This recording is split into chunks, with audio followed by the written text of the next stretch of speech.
Hello there, folks. I have been reading the Dharma Eye, which is a magazine put out by the Soto Shu of Japan in English, and all of the issues of it are available online in PDF form, and if I remember, I'll try to put a link down below to all of them. There's several series of articles by Shohaku Okumura on those magazines, in those magazines, that are really, really good. And as I've said before multiple times, anything by Shohaku Okumura is good stuff, so read it. I came across a bit here in his commentary on a fascicle called Zenki. A fascicle means an essay by Dogen, and it's one that I've written about a lot. I put a paraphrase of it at the end of my book Letters to a Dead Friend about Zen, and it's called The Whole Shebang if you want to read my version of it. Here is in part what Okumura Roshi has to say, and I've cut this down a little bit to try to make it less unwieldy, but I really liked it, and I'm going to see if I can say something that makes sense. We'll see. Although everyone's life and death is a manifestation of the total function, this does not mean there is one fixed total function, and this entity, this total function, is shared by all living beings as their own life and death.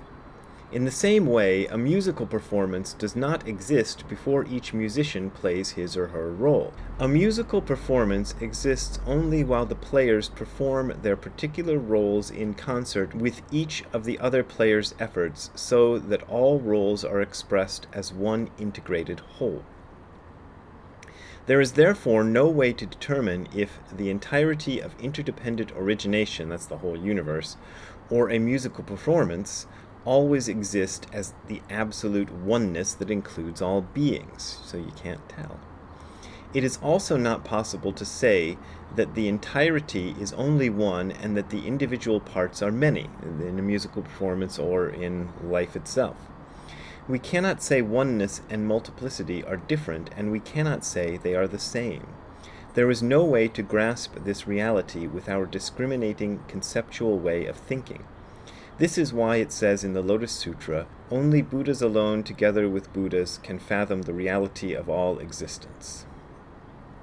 And that is from issue number 34 of Dharma Eye, in case you want to go look it up. That is part of his commentary on Zenki, which appears in Book 2 of the Nishijima Cross version of Shobo Genzo. And I would like to read the beginning of this chapter, Zenki. It is very short, and what is unique about it, and what makes it probably more useful to us than a lot of Shobo Genzo, is that it was preached for lay people, particularly samurai warriors. The Shogun Warriors, Guy King with rocket boosters, Great Mazinga with rocket launcher. Look, it's Godzilla! Is he friend or foe? Anyway, it was preached to a group of samurai warriors, and as such it is not a lot of technical jargon, and it is a bit more straightforward than a lot of Dogen's works. It doesn't expect its audience to know a lot of the references to Buddhist literature and so on. He says, "The Buddha's great truth, when perfectly mastered, is liberation and is realization. This liberation describes that, for some, life liberates life and death liberates death. Therefore, there is getting out of life and death, that's samsara, by the way, and there is entering into life and death, both of which are the perfectly mastered great truth. And there is abandoning of life and death, and there is salvaging of life and death, both of which are perfectly mastered great truth. Realization is life, and life is realization. At the moment of this realization, there is nothing which is not the total realization of life, and there is nothing which is not the total realization of death. This momentary pivot state, that is, right now, this moment, can cause life to be and can cause death to be. The very moment of the present in which this pivot state is realized, that's now, people, is not necessarily great and not necessarily small. It is neither the whole world nor a limited area, and is neither long-lasting nor short and pressed. Life in the present exists in this pivot state, and this pivot state exists in life in the present. Life is not a process of appearance. Life is not a process of disappearance. Life is not a manifestation in the present, and life is not a realization. Rather, life is the manifestation of all functions, and death is the manifestation of all functions. Remember, among the countless dharmas that are present in the self, there is life and there is death. Let us quietly consider whether our own present life and the miscellaneous real dharmas which are coexisting with this life, that's everything else in the whole universe, are part of life or not part of life. So is this also part of this? There is nothing, not a single moment, nor a single dharma means like a thing, anything, that is not part of life. There is nothing, not a single matter, nor a single state of mind that is not part of life. Now, all of this foregoing stuff is a commentary on a koan, which I learned very early in my studies with Tim McCarthy, that have stuck with me for a very long time, and there are two versions of this koan that appear in Shinji Shobogenzo, which is Dogen's collection of koan stories. And unfortunately, you're going to have a hell of a time finding this book. Write to shobogenzo.net and ask them if they know how you can get a copy of this. They might know. Otherwise, I have no idea how you can get this book anymore. It's too bad because it's really good. Master Zengen Chuko in the Tan district one day visited a house with Master Dogo Enchi to convey their condolences. Somebody's died in this house. At that moment, Master Zengen, patting the coffin, said, "Alive or dead?" Master Dogo said, "I will not say alive or dead." Master Zengen said, "Why won't you say?" So Zengen's the student and Dogo is his teacher. Master Dogo said, "I will never say, I will never say." On the way back to the temple, Master Zengen said, "Master, please give me your answer now. If you don't, I will hit you." Master Dogo said, "You can hit me if you like, but I will never say." Then Master Zengen hit Master Dogo several times with his fist. Bang, bang, bang. On returning to the temple, Master Dogo said, "It would be better for you to leave this temple. If the Shuso, that's the head monk, hears what you did, it will cause trouble." Or hears that you're leaving. It depends on which version you read. Actually, here it says leaving. Anyway, no worries. After Master Dogo died, Master Zengen went to the temple of Master Sekiso Keisho. He told Master Sekiso about the incident and asked the master for his teachings. Master Sekiso said, "I will not say it is alive, I will not say it is dead." Master Zengen said, "Why won't you say?" Master Sekiso said, "I will never say, I will never say." On hearing these words, Master Zengen realized something. Now, there is another version, and it's much shorter, so let's read you that one.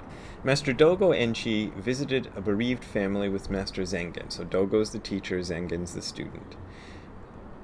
Striking the coffin, Master Zengen said to Master Dogo, "Living or dead?" Master Zogo said, "I am not saying living, I am not saying dead." Master Zengen said, "Why won't you say?" Master Dogo said, "I will never say, I will never say." Master Zengen could not guess what he meant. After that, in another place, he realized the truth upon hearing a man's voice reciting Buddhist scriptures. And the Buddhist scripture in question is Kanongyo, the Sutra of Avalokiteshvara, which is chapter 29 of the Lotus Sutra. Clear as mud, right? That's what my grandpa always said. Well, I heard this koan for several times, around Tim's place, or maybe I only heard it once, but I thought of it several times, and I couldn't get what it meant, but let's see if we can explore it a little further. Now, there are a lot of other versions of this koan, and the one I'm going to read to you now is considered the most complete version, or at least this is what Shohaku Okumura Roshi has identified as the most complete version in his essay, and he uses the Chinese names of the masters, so I'm going to try to give you the Japanese names because that's what I gave you before, and so it won't be confusing. Zen Master Zengen was an attendant at Dogo's monastery. One day Zengen accompanied Dogo to visit a lay supporter's house for offering condolences. The master placed his hand on the casket and said, "Alive or dead?" Dogo said, "I won't say alive, I won't say dead." The master said, "Why won't you say?" Dogo said, "I won't say, I won't say." On their way home, the master said, "High priest, you must say today for me. If you don't say, I will hit you." Dogo said, "You may hit me if you want, I won't say."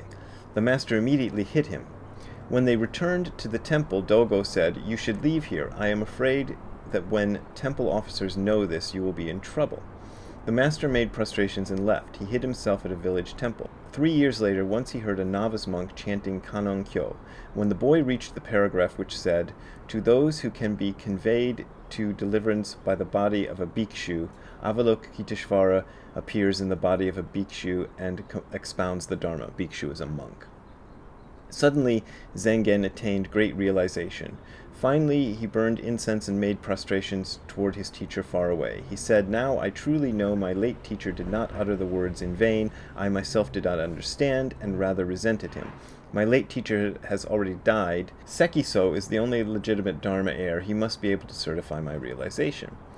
He visited Sekisho. Upon seeing him, Sekisho asked Zengen, "After leaving Dogo, where did you go?" Zengen said, "I was just staying at a temple village." Sekiso said, "Have you understood the cause and condition of you hitting your late master or not?" The master, Zengen, stood up, approaching Sekiso, and said, "I would like to ask you to give me one pivotal expression." Sekiso said, "Why don't you see that Dogo said he would not say alive, he would not say dead?" The master spoke the story and what he attained at the village temple. He finally made prostrations to Sekiso. Zengen offered a meal and made repentance. On another day, it goes further. Zengen held a hoe and went to Sekiso again, walking back and forth from east to west, west to east. Sekiso asked, "What are you doing?" The master said, "I am looking for relics of my late master," that's Dogo. Sekiso said, "Vast waves spread far and wide, foaming billows flood the skies. What relics of our late master are you looking for?" Zengen said, "This is just where I should apply effort." Sekiso said, "In this place there is no ground even to stick a needle. Where would you apply your efforts?" And then Zengen said, "My late master's relics are still there." Yeah, more clear as mud. But it's an interesting story, and of course what he's saying in the end is that he is the place where he should apply the effort, that he has understood, and that he doesn't really need to look for his master's relics. His master's relics are within him, so he is saying he understood what his master has said. And one of the points that Dogen makes, or at least maybe Shohaku Okumura makes, I'm not sure if this is in Dogen or not, but I think it's a good point, is that when Dogo says, "I will not say," Zengen thinks he is being kind of put off and being told he's not going to get an answer to the question. No, the answer to the question is, "I will not say." There is no way to speak about these things. Here's some other comments from Shohaku Okumura's commentary on Zenki. This answer, I won't say, also shows the reality of life in which we are born, live, and die is exactly the same with the reality, or as the reality, of no arising and no perishing. So Buddhism has it both ways. They say there's no arising, there's no perishing, but then they also say there's no self, but you go, oh, but there's something that lives and dies. Well, what is that? And also the reality of non-arising and non-perishing manifests itself as arising and perishing. So that is the bottom line there. Here's another comment. These finite beings and infinite reality are different but the same, both two and one, neither two nor one. Typical Zen doublespeak. Conventional, concrete, phenomenal, finite, conditioned beings and the ultimate reality beyond any discrimination are completely different, and yet at the same time completely penetrating each other. So, like the musical piece that he gives reference to, that I started out this whole video with, it is a whole and it is the parts. So I could relate to this, even as the bass player of a punk rock band. There are times when one realizes that the reason the whole exists is because I am playing this part, but my part and the whole are not two separate things. They are one thing that comes together, that is together, that is always together. And kind of extrapolating this to life itself and seeing that your life as an individual being is the same as the universal life, that is the trick. And Zazen is the way that we sort of enter into this trick and start to see it for what it is. And I say this a lot, but you can have glimpses of this here and there, and that's nice, but having glimpses of that fact doesn't really change the fact. So whether you notice it or whether you don't, this is the way it is. So that was a commentary, and I'm not going to beg you for money yet, so don't turn me off. I'm going to tell you about the retreat that Angel City Zen Center is offering to the world via Zoom. This is the first time we've offered one of our retreats to the world via Zoom. I'll give you a link where you can find information for that. It's aczc.org in case you're listening and not watching. That's where you can find all the information about how to register, and it is the first weekend of November. And we are offering Zoom meetings several times a week, Mondays, Wednesdays, Thursdays, Saturdays, and probably others that I don't even know about, and you can join those too. Okay, now I'm going to ask you for money, which is, if you want to support me and my life, you can send a donation to the link you're seeing on your screen below. That's how I make my living. That's the way I get paid. I don't get a whole lot from book royalties and things, and most of my income comes from donations from you nice people. If you're having trouble with your finances, don't donate to me because I'm not desperate, but those of you who are donating and helping out have kept me going for a while now, and I really appreciate it. Have a good time all the time. See you later. Bye.